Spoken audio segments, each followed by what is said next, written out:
السلام عليكم ورحمة الله وبركاته. العافية كنز، العافية لا تقدر بثمن.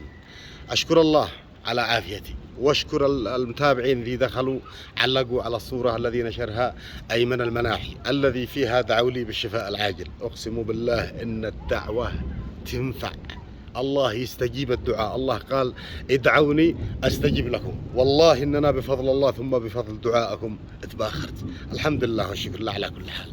انا بالفيديو هذا من ما اسمع ومن ما اشوف واقرا عن المصايب ومن ما اطلع على المصايب ذي بتحصل، احب اوجه رسالة للبنات. انا بختصرها: اي نفضل تخرجي من بيت ابوش عروسة رافعة راس أهلش، رافعة راس أخوانش، الذي يقرحوا والذي يفرحوا والذي يحتفلوا والذي يعزموا والذي جو والذي يسيروا بيوم عرسش وهم فرحين ورافعة راس أهلش. تخرجي من بيت أهلش عروسة رافعة راس الأسرة بكلها وضيف مرحب فيه عند العريس، ولا توطي راس أهلش.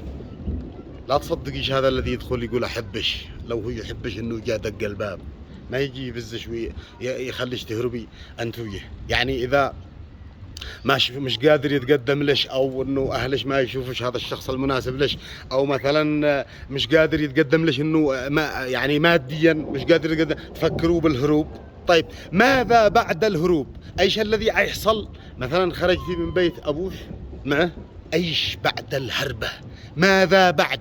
هو عي ذيه ورجنبش، والله انه ارجنبش هناك مثل الكلبه، ما عيجيش يصونش. الذي عيبزش من بيت ابوش بصوره ذليله، ما عيرفعش راسش ولا عيشرفش بين اهلش. والذي عيجي الذي يشتيك هو عيجي يدق الباب ويطلبش ويخرجش من بيت اهلش وانت عزيزه مكرمه رافعه راسش وراس اهلش.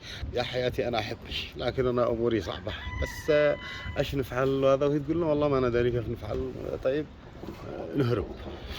هي مسكينه خلاص قلبها قدو معاه تعلقت فيه وتصدقه. أنا بين أبصر حاجات وبين أسمع حاجات، خلوها على الله. الحمد لله والشكر لله، الله يسترنا ويستر مكالفنا ويستر مكالفكم.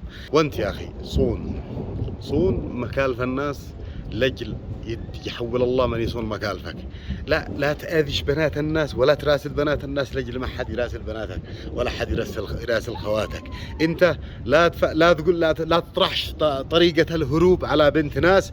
يدي الله من يجي يطرح طريقة الهروب هذه او فكرة الهروب على واحدة من مكالفك. صون تصان. اجل الحب والمحبابة هذه ضيع وقت.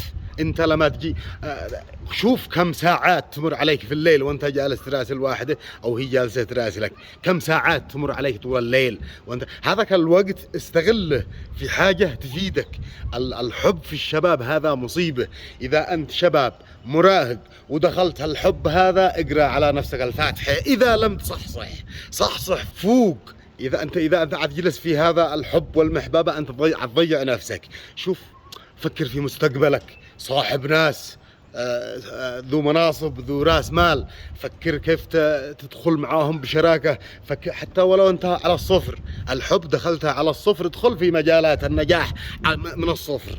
ايش يضرك؟ هي نفس الطريقين. اللهم ان طريق الحب هذا مضيعة لوقتك ولحياتك، وهذاك الطريق فيه نجاح لحياتك، فيه بناء مستقبل. اقسم بالله ان الحب هذا ضياع يا شباب، ضياع. انتبهوا تقعوا في الحب. اذا دخلت واحدة تراسلك او مثلا تقول لك فلانة، انت تقول لها لا غلطان من معي، انا معك بنت، انا انهي الموضوع هذا بالحظر. الحظر سيد الموقف. وهذاك الذي بيقول انهم بيبتزوا مكالفه او شيء، يا اخي كيف يبتزوا مكالفك؟ اي رقم يوصل غريب يراسل مكلفه كل حاجه، الحظر سيد الموقف. من العدو يجي لك من السماعه يدخل لها يبث عليها صور ولا شيء. انت حذر مكلفك انه لو اي رقم غريب يدق على رقمها او شيء، الحظر سيد الموقف، تحضره وخلاص انتهى الموضوع. اختم الفيديو بكلمه نفاعه. انت يا ذي تراسل بنات الناس، هل انت راضي على اختك اني تراسل شخص؟ هل راضي على واحدة من مكالفك اني تراسل شباب؟ يعني انت طبقها عليك اول شيء قبل ما تراسل بنات الناس، طبقها عليك. هل انا راضي ان واحد يراسل مكلفي؟ هل انا راضي ان انا اشوف مكلفي قدام عيني تراسل شخص وتقول له يا حبيبي يا كذا. إذا ما دام أنت مش راضي، رافض الفكرة من أساسا، لا تراسل بنات الناس، وإن كنت راضي اسمح لا تراسل، وتحياتي.